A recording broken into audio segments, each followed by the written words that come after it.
Isla, if you can give us a bit of an introduction, a bit about the family farm and your journey and how you've ended up in motorsport working in Formula One. Yeah, so thank you so much for having me, first of all, and everyone who's tuned in. I think things like this are so important to kind of bring the farming community together, um, and get the word out, isn't it, of Farmstrong and what you guys are doing. But yeah, my name's Isla. I'm originally from the Isle of Lewis, which is a little island in the northwest, Scotland, in the Hebrides. I grew up on a dairy farm there, so come from a long line of farmers. My dad, my grandpa, and my great grandpa were all farmers. So yeah, my childhood was very much outdoors, helping with calving, helping with fencing, driving quads and all sorts. And yeah, I loved things that were mechanical, kind of went against the original kind of path, I guess, at the time, and ended up studying engineering at the local college. And then from there, went on to university and ended up working in Formula One, which was a dream. And how did you get into Formula One? What did you study at university or did you learn on the job or how did you get to that point? So my steps, just to try engineering to see if it was for me or not, I did a HNC in mechanical and electrical engineering, at the local college in Lewis, and then from there, I didn't actually know that you could study motorsport engineering, but realised I could, and that was at UWS in the Hamilton campus. So I applied there and joined the second year of that course and went on to get the bachelor's degree there.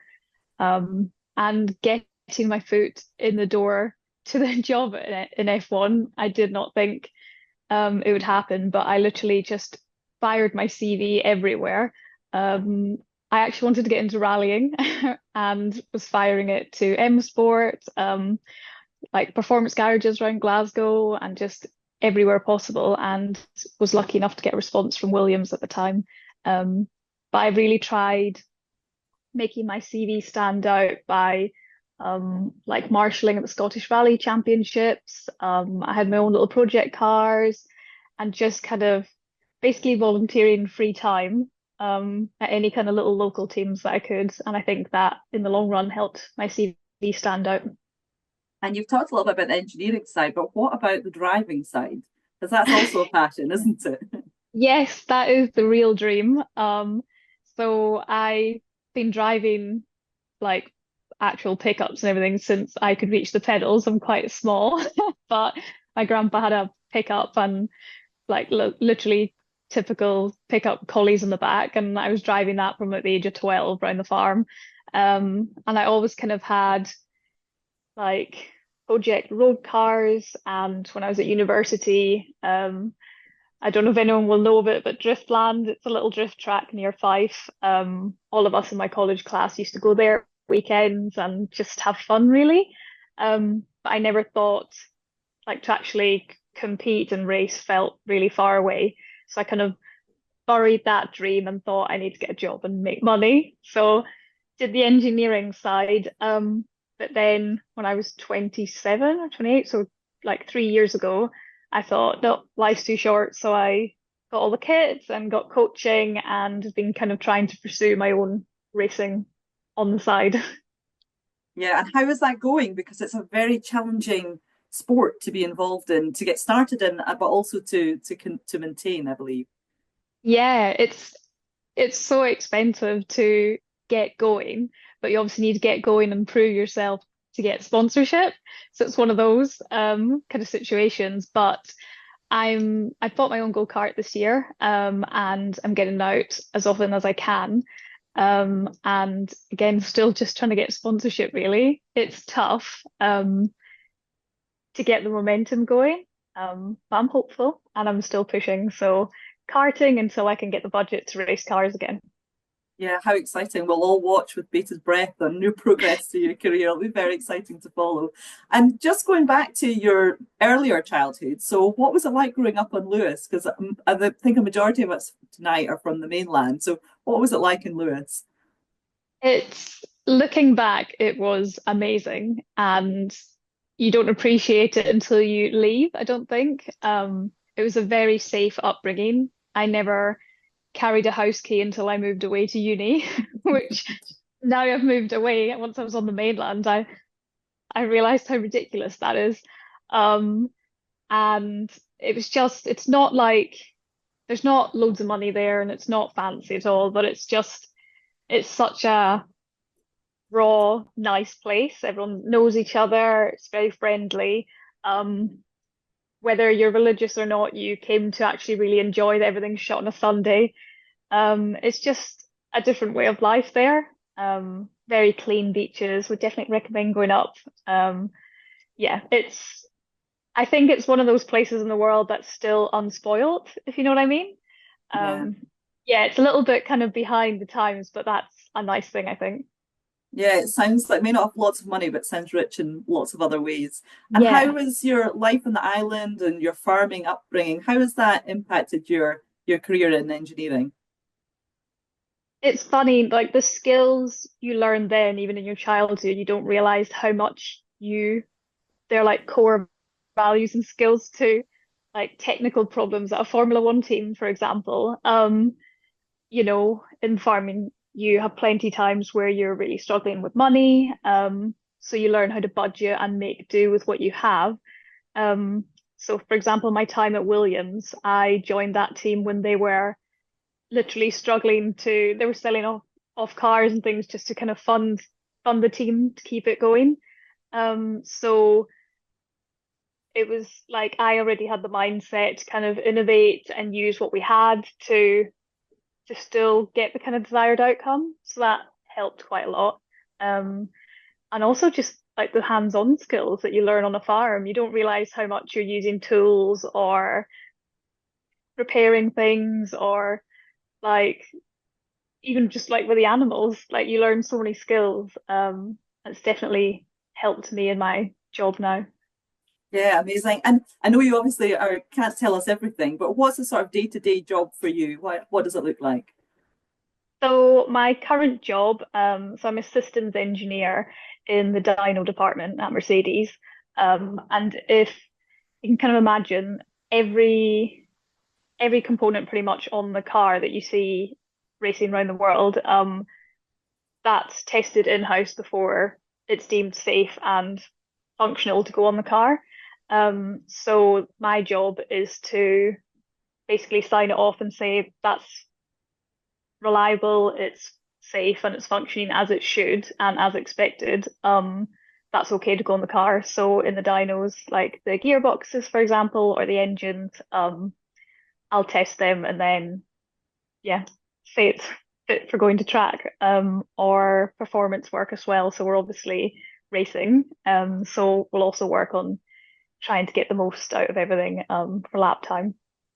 Wow. Oh, it sounds so high pressured and a lot of responsibility, but very Yeah, rewarding, I'm sure, as well. And have you got a highlight for you from your career so far?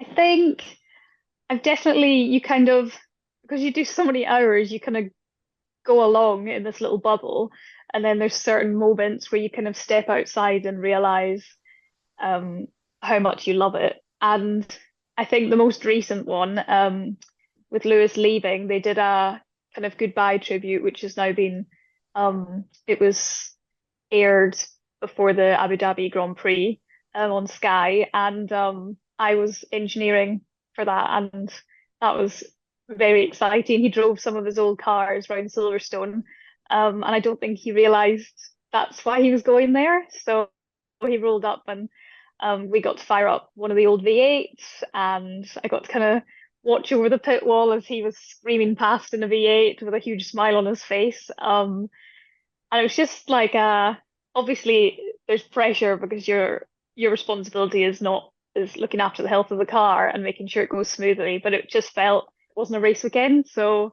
it was quite fun. So I think definitely at my stint at Mercedes, that's been the highlight. That was very cool. Yeah, that sounds amazing.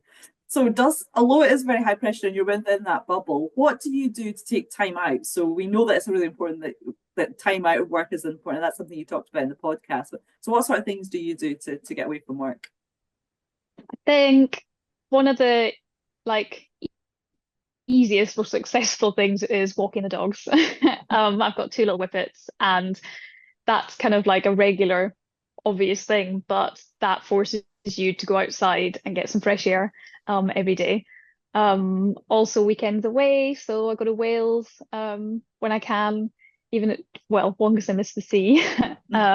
But just to get outdoors, get away from everything, get away from anything to do with work. Um, and also just socializing, I think. Trying to kind of, it's hard to balance it all, but I think it's important to try and have some kind of a social life, even if it's not that often. Yeah, that sounds amazing. And most importantly, what are the whippets called? So they are good Scottish names. So we've got Bria, so Bonnie. She's 12 and she actually was on the island with me. That's how long she's been with me. Oh, well. Moved away. She went to uni with me and then she was at Williams and moved down with me. And then the other one who's younger is called Balak. So Oh, another good lovely. Gaelic name. Yeah, I'm sure they'll enjoy getting out to the sea as well. Yeah, they absolutely love it. And you've talked a little bit about what you like to do in your time off, and what do you do when it's getting really stressful? So when it's these high pressure instances on and off the track, what do you do to manage that? I think something I kind of it's like a continuous learning process, isn't it? Life, but something that's definitely helping me is trying to maintain perspective. Um, there's like quite a common saying in F1 where if it is all going wrong or people are getting very stressed or we're tired and whatever, you kind of remind yourself we're not saving lives. So perspective is huge to just kind of it completely diffuses a lot of situations. So that's a huge one for me. Um, and also leaning on people. So it can be quite hard to ask for help. I'm quite independent and again, still kind of learning to just pick up the phone to my mum or if it is at work, you've always got someone that you're kind of close to, or your manager. So that's another kind of way that I can get a bit of help during any situations like that. Yeah, and in these instances, it's often easier said than done, isn't it? It's Yeah, usually with hindsight, you think, "Oh, actually, I know how I could have yeah. done that And then better." you think next time I'll do this, and then you're like, Yeah, absolutely, and that support network is really, really important. Within Formula One, have you got quite a strong support network within the team? think definitely now. So early next year will be 8 years for me in F1 now, and it it took me a few years to have a support network, particularly of women. So I kind of at college was the only girl in the class, and then uni, one of two, was the only girl in my department at Williams. And don't get me wrong, I've really great male friends too. But it took me a good few years, and now I've got like a little group of girly friends as well, which is really important. And also just communities like Farmstrong, there's equivalents in motorsport. So before I went got my first job at Williams, when I was still at uni, I joined a group called Dare to Be Different. I think it's renamed now to Girls on Track, but I met so many people through that as well. And it's just comforting to know that there's, funnily enough, quite a lot of people like you. Just because we're not in the same village or class or whatever, doesn't mean that there's not a load of people who are literally the same as you. So that was really helpful. Oh, brilliant. Yeah, I've been involved in women in agriculture in Scotland. And again, it's just that network, isn't it? And just having people that you can Yeah, talk to that are like-minded and often have the same challenges and possibly yeah, solutions as well, which is great. yes, Yeah, 100%. brilliant. Now, I just want to just pause at this point and just encourage anyone that's got questions for Isla just to pop them in the Q&A box. I've got a few more questions here, but just if you could start sending them in if you've got them. I'm sure you've got lots of questions for such an interesting person. So just carrying on with the questions that I've got for you here. Um, I know you talked in the podcast about some of the habits that you've developed that you find that help your well-being. I just wonder if Yeah, you could share some of them tonight with us. yeah. So the positive list. So that's something I kind of took up this year, which might sound a bit tedious, but it really does help. So I'll list like 10 positives, and that kind of again gives you perspective that the thing you've been like brooding over is not actually that important or that bad. So that's helped me stay grounded, I guess, in reality. Sleep.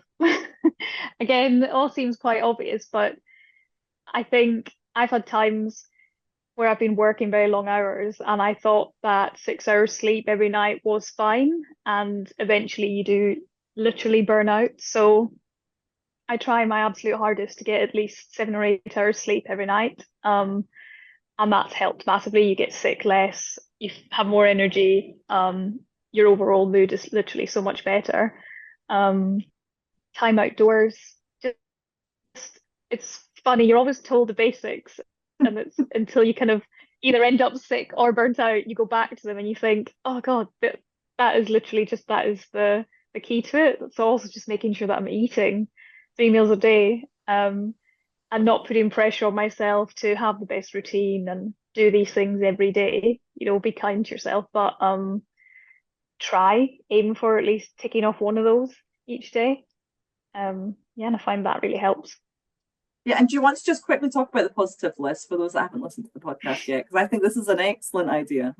Yeah, so I'll literally list 10 things each day that either positive things that have happened or things that if you're struggling, like things you're grateful for. Like one of mine immediately could be both my dogs. I've got a roof over my head, I've got food in the fridge, I've got family, I've got friends, or you could say I went to the cafe and that was really nice, that's quite positive. Um, just things like that. And then you can look back on the positives list too, and you've had a bit that you think you've had the worst week ever. You can look and be like, well, actually, 2 days ago, I had that really nice thing happen. And I don't know, it just helps your mood, I think. Yeah, well, actually, since your podcast, it's something I've started doing myself. Is it? And yeah, and I've found it's back to that perspective thing. It just Mm, changes your perspective. And sometimes, when you go to bed, you've got these niggling thoughts of yeah, what you've not done or not achieved, and it just flips that yeah. on its head and really focuses the mind on, and that muscle of focusing on the positive, I think, is something that we can exercise and change the way that we think. So yeah, thank you for that tip. And It's hopefully all that'll right. help others as well. It's something Just that's going back, free, isn't it? oh, sorry, It's free, isn't it? It's free and that's the takes a few thing. minutes, so it's Yeah. perfect. Yeah, you talked a bit about the food. Do you like cooking? Is that something you're keen on doing? Well, not amazing at cooking, to be honest. But I try. Even just like, I don't know, it's so easy to, for example, rush and skip breakfast, things like that.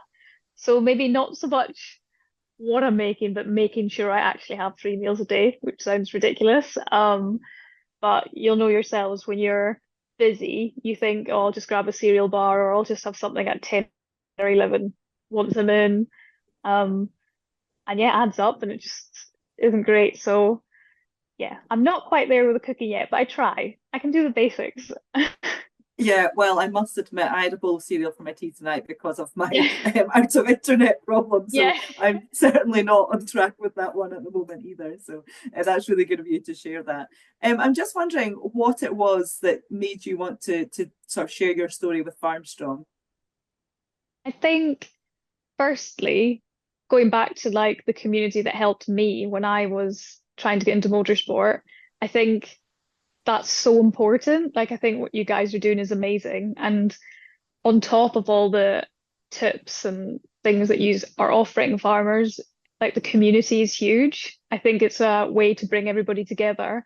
And especially what you've kind of been seeing recently, I think now's like it's more important than ever to bring farmers together and support each other, and realize that you're not on your own and speak to people. So that's a huge drive for me to be a part of anything you guys do. And number two is just because it's in my blood. That's where I came from. And that's who I am. And I think first and foremost, I'm Isla, who comes from dairy farmers from the Isle of Lewis. That's me. That's like the real me, if you know what I mean. So Yeah, that's yeah. obviously it's something that my grandpa would have been very proud of. He's passed now and he would have absolutely loved what you guys are doing and he would have benefited from the tips that you guys are sharing too. So yeah. those two Yeah. reasons. Oh, well, that's lovely. And he sounds like such an inspiration to you and Yeah. what you've gone on to do. So that's lovely to hear. And there's a couple of questions that have come in. We have got a question from Katrina Baker, and it's how does the team at Mercedes look after and monitor the health of the team members? So they're a fantastic team to work for. And there's lots and lots of benefits in the kind of health sense. I probably can't get into too much details. I don't know how much I'm allowed to say. But just like I've not been very well actually recently, and there's great health benefits. They really do care about the people. Um, like there's lots of groups within the company, like there's a women's network, there's like any group you can think of. I think there's a chess club, and they encourage and promote things like that. There's a football group, there's a women's football group now. I think there's a reading group. So on top of like the standard company things where although I'd say they probably go above and beyond, but like your health benefits and there's a on-site gym, we've got occupational health, all these great things. There's also, again, going back to the community side, encouraging us to find friends within a company because there's quite a lot of people there and you'd be surprised how many people are there that you don't bump into. Like Mm-hmm. again, going back to the female side, I was at a motorsport networking event and met two girls that worked at Mercedes that I had never met before, and now we're good friends. So I think that's one of the best things I think for the well-being is kind of encouraging us all to make these groups.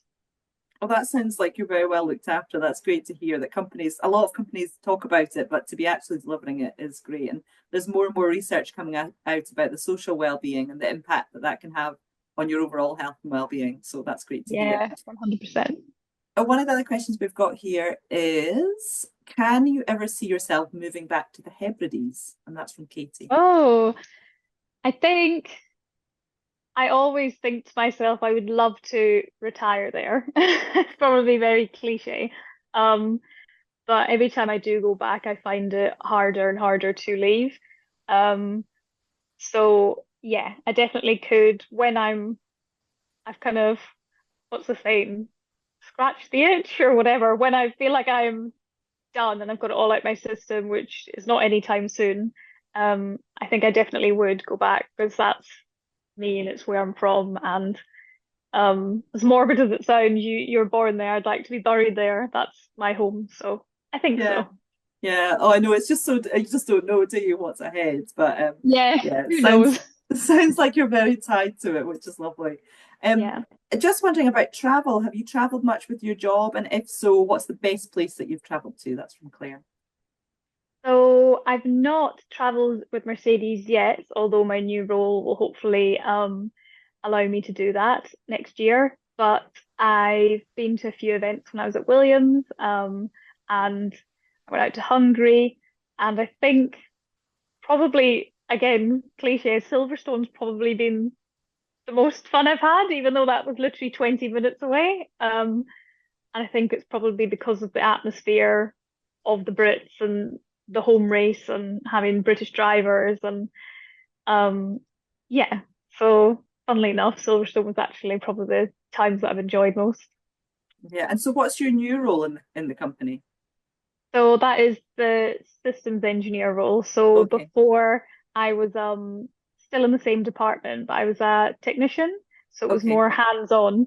But my new role, which I started in July, um, I also kind of, while we're signing them off, I'm responsible for kind of the sensors and setup on the car. And they have trackside equivalents of that. So, like when I went to the event at Silverstone recently with for Lewis's thing, there's always someone at the track doing that job. So, hopefully, I'll get to go to some events next year. Oh, congratulations. That sounds so Thank exciting. you. A good step up. That's brilliant. Yeah. We've got also got a question. So recently it was Scottish Book Week. Is there a book or a movie that's changed the way you think about things? Oh, definitely a movie. One of my favorite movies is Hidden Figures. Don't know if you've seen it. It's incredible, especially kind of pulling on the engineering and the female heartstrings. but that is about some brilliantly clever ladies working at NASA who were totally treated unfairly and underestimated, and they were literally the brains behind sending people off into space. And it's quite a feel-good film. So that's definitely the favorite film. And book, I'm not sure. Funnily enough, actually, I've got one here which might resonate with some of the ladies called Worthy.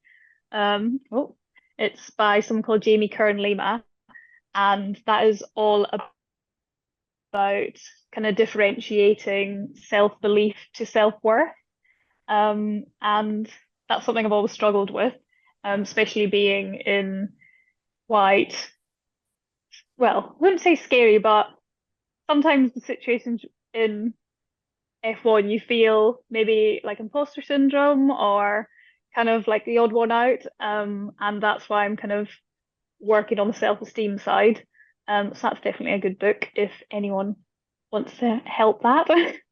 So That'll yeah, definitely be that's a good added to book. some of the Christmas lists, I'm sure. Thank you. And Yeah, it's that really imposter good. syndrome, that imposter syndrome, Hmm. that's something that I've certainly experienced in the past, and I'm sure lots of people here are the same.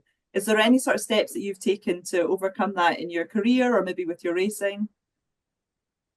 I think sometimes I feel like it's maybe different for each people, but for me, um, I'm finding tolerating discomfort is a big thing. So kind of pushing yourself to do things and then it gets easier each time, is definitely something that's helped me. It's kind of pushing yourself to do the things that you don't want to do. Like they always say, um, do you remember the first time when you were a kid in a class and you knew the answer but you didn't put your hand up? And everybody does it and then kind of quiets themselves. So something that I really try to do now is if I know the answer or I have an input to overcome the uncomfortable feeling and just say it. So I think that's one of the main things I've been working on that's helped quite a lot. Oh, that's a And it brilliant gets tip. easier each time. Yeah, thanks for sharing that. That's brilliant. We've had a question in from Judith. Are you seeing an increase in the number of women working in in Formula One? There definitely seems to be more women featuring high profile positions when watching the Grand Prix. Yes, definitely. And it's crazy to think that I'm only 7 or 8 years in and I'm seeing a huge increase. But when I got my first job in 2017 and there was hardly any of us at all. Um, like at Williams, there was literally a handful of us that were in hands-on roles. And now in my current department, there's three of us now. And I'm seeing it even the number of students that come in for their placement years. There's so many more women. And we also do a lot of initiatives where we have students, even just from schools or from universities, come in to hear some of the staff members talk. And there's so many more women. Like it's a notable difference, which is really, really positive. Yeah, well, you need to see yourself, don't you, when you're looking in. For you, it must have been particularly difficult because there really wasn't the role models there for you, but you are now Yeah, a role model for the next generation, which is, great to see. it's bizarre. When I was part of Dare to Be Different, I was the one signing up for all the webinars and like wanting to look at that one female that was working in F1, and now I'm part of like a group of us at Mercedes that get asked to go speak to these people. So it's really comforting to know that it's going in that direction. Yeah, and I also know that within agriculture, SRUC, I think this year it was almost a 50-50 split of male and female. So it's changing in agriculture as well. So it's interesting how the two have similarities, the two different industries. And we've had another question from Judith about which Grand Prix would you most like to work at if you had a choice? Oh, do you know, there's something about the Monaco Grand Prix that just looks like a lot of fun.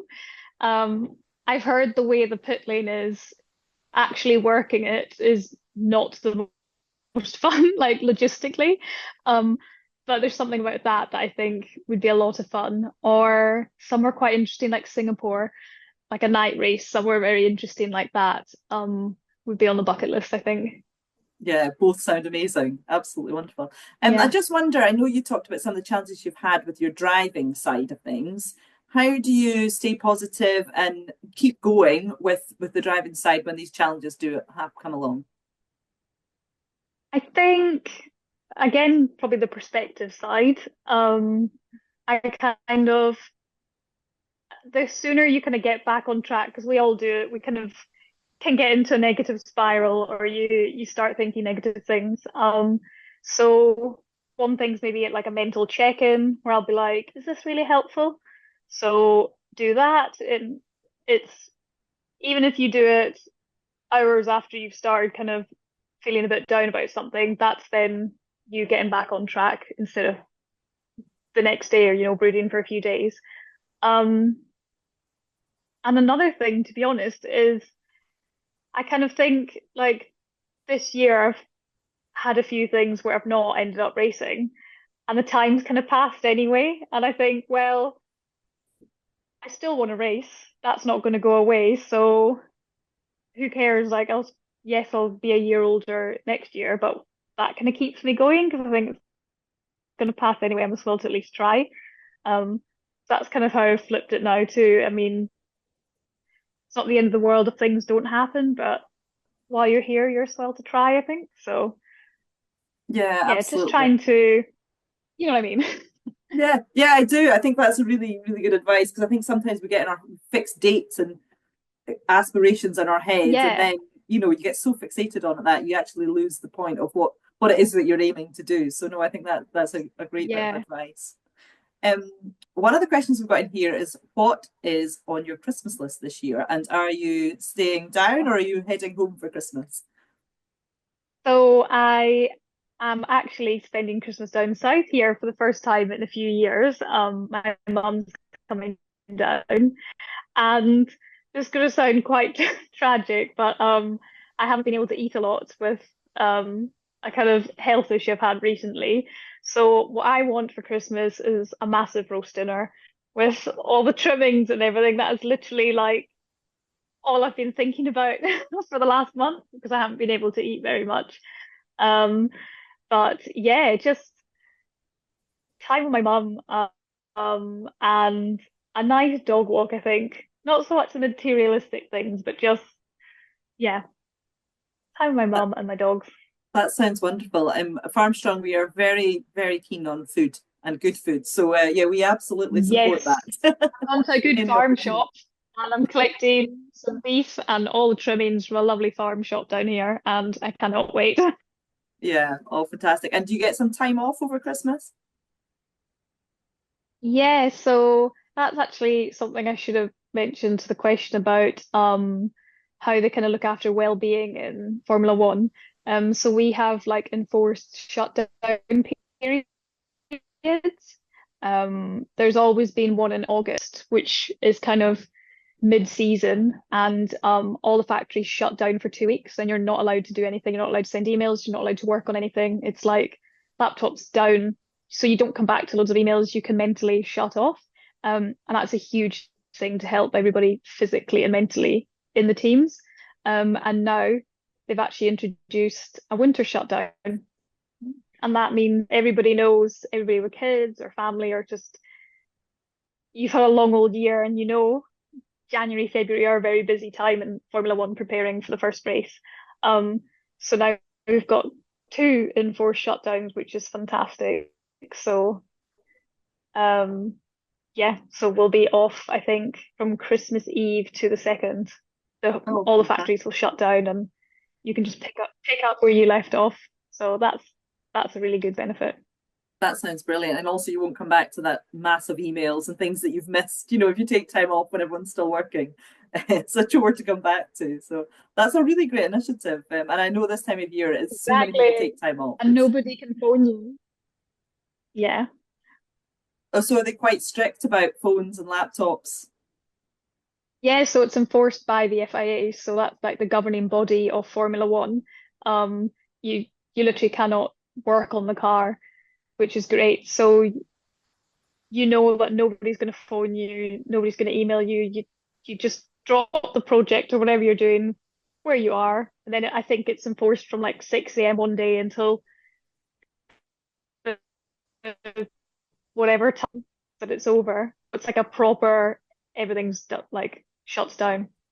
That sounds brilliant. Well, enjoy when it comes along. It sounds like a fantastic time. There's no more questions coming in, but there is still time if anyone's wanting to pop another question in there. There's one coming in from Willie Campbell. Um, so are there equivalents in your professions to a bad calving or a bad lambing or dreadful weather? And how do you overcome the effect that it has on your mental health? So you'll have seen that from both sides, the farming side and the Formula One side.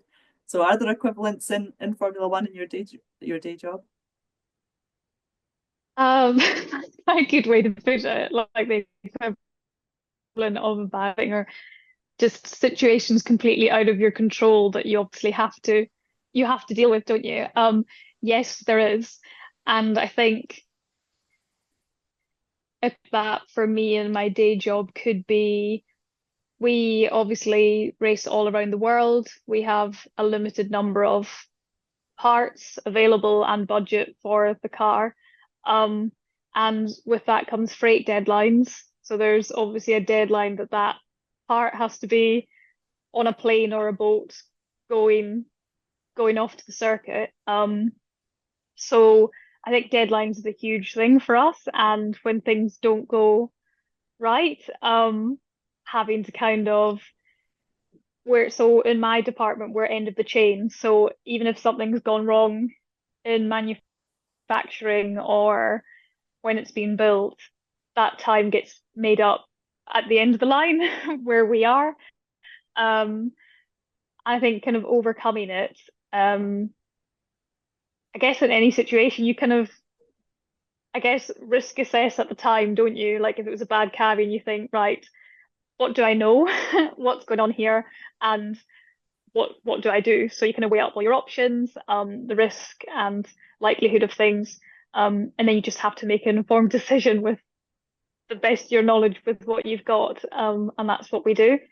And again, kind of leaning on people too. It's quite like it is a team, isn't it? They're all sporting teams. So leaning on other departments or people in your department as well. It's quite a close-knit team.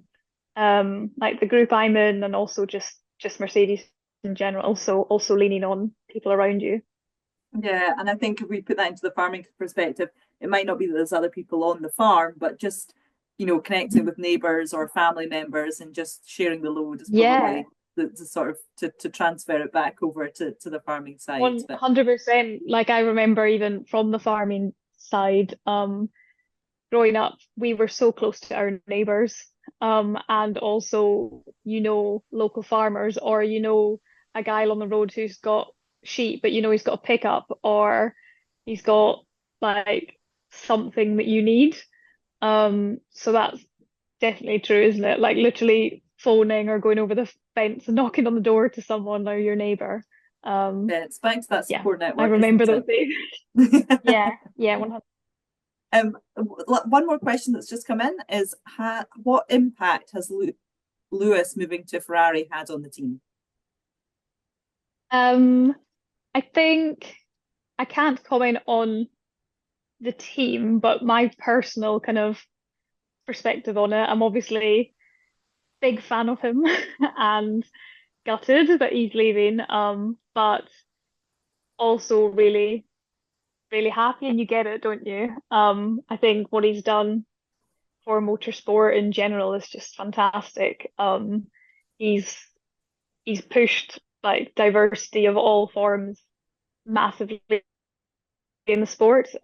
He's represented underrepresented groups massively, and he'll be like definitely missed. But I think I think there was something said recently where like the team will always support him anyway. I think you can't not wherever he is. Obviously, whatever team I'm in, I want to win, but yeah, big fan of him and hope he does really well.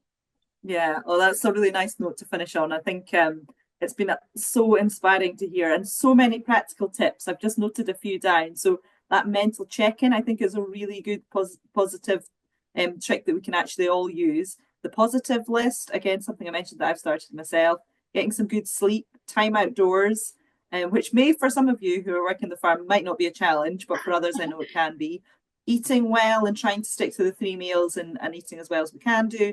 And lastly, which I think is so important, is just to be kind to ourselves, particularly at this time of year when there's a lot of pressure on everybody to have the most fun and the most perfect Christmas, and there's so much else going on. So I think the practical tips that you've shared with us are all things that we can take away, and as I mentioned at the start, it'll just find what works for each of us and really taking that time to lock it in. So thank you so much for your time tonight, Isla. We've got the next podcast series, which we're really excited about, is with Stafford McDowell, who's recently been captaining the Scottish rugby team, and that's on Wednesday, 22nd of January, from 6 till 7 p.m. For those of you that haven't already signed up to the newsletter, you can do on our website. And if you do that, you'll get updates on all the events that we've got going on. We've also got the Wellbeing Hub on the website, and on there you can find the podcasts that I've mentioned, also some of our other resources, and also the video of this webinar, which will be going up later as well. So lots of other resources on there if there's something that you're needing some support with. If you are struggling yourself, or you know that somebody else is, then please do reach out to some of the agencies, RSABI, Breathing Space, NHS, and they're all available again on our website if you need these contact details. So thank you so much again, Isla. Thank you to everyone who's come along tonight, and I hope the wind hasn't caused too much trouble where you are. And yeah, thank you to JCM who have hosted tonight, and just again, thank you, Isla, and everyone for coming along. Enjoy your evening, everybody. Thank you.